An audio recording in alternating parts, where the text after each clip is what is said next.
I know that I recently said I was going to stop making speculative Ashes of Creation videos. With that in mind, there are two reasons why I'm making this video. One reason I'm making this video is I do have an ulterior motive, as I am starting a guild of my own. Details are in the video description, and I will talk more about the guild later in the video. But another reason I'm making this video is that while some might view the following statement as speculative, I view it as a fact. And the fact is, you have a much better experience in games like Ashes of Creation if you are in a guild. This is a huge change for people that are playing the popular theme park MMOs right now. Guilds are very much optional in those MMOs, and your experience does not drastically change when you join one. Ashes is in the Lineage 2 family of MMOs, which includes games like Arcade, Aeon, and also the upcoming new MMO Throne and Liberty. In all these MMOs, being in a guild is extremely important. I would even put Pax Dei in the same category, as it is very much a fantasy version of EVE Online, which is a sandbox in which being in a guild was a big advantage. And I know there are a lot of people not yet in a guild for Ashes of Creation, as Steven has said they have over 100k players signed up for Alpha 2, and when you look at the roster sizes of the guilds that are recruiting for Ashes, clearly the vast majority of people in Alpha 2 are not in a guild yet. And I get it, many of you are waiting for the game to launch to join a guild. But there are some advantages to finding a guild before testing begins or during Alpha 2 instead of waiting for launch. It gives you a chance to get to know some of the people in the guild and form some relationships, and it lets you hit the ground running in Alpha 2.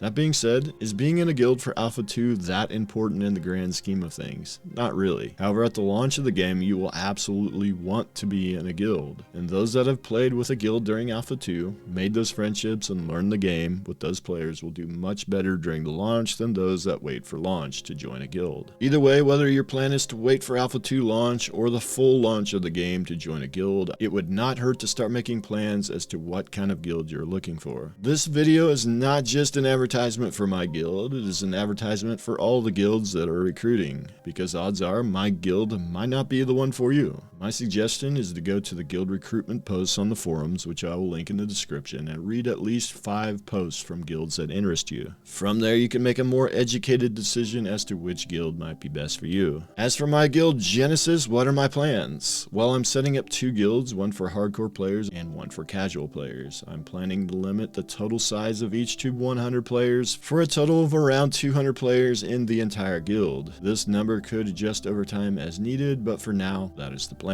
This would make this, in my opinion, roughly a medium-sized guild, which is typically the type of guild that I've preferred in the past. I also plan to break down at least the hardcore guild into smaller chapters within Ashes of Creation to take advantage of the smaller guild being able to unlock more guild progression options. Intrepid plans to limit this to 30 to 50 players per guild in order to maximize all guild perks. We will definitely seek to maximize this for our hardcore guild chapters and maybe even for the casual guild chapters. With a total size of 200, we will still need more numbers at times, as some aspects of Ashes of Creation do come down to the numbers game, at least to some extent. In particular, the castle and node sieges will require a lot of players, as they're aiming for 500 versus 500. This is where alliances come into play, and alliances are going to be absolutely critical for the small and medium-sized guilds to be able to compete in the larger scale siege PvP, in naval combat systems, and even in open world raid boss PvE. That is why I'm pre-forming an alliance, which I am calling the Ascension Alliance, for other small to medium-sized guilds. This alliance is not going to be run by Genesis, it will be run by the guilds in the alliance as a collective.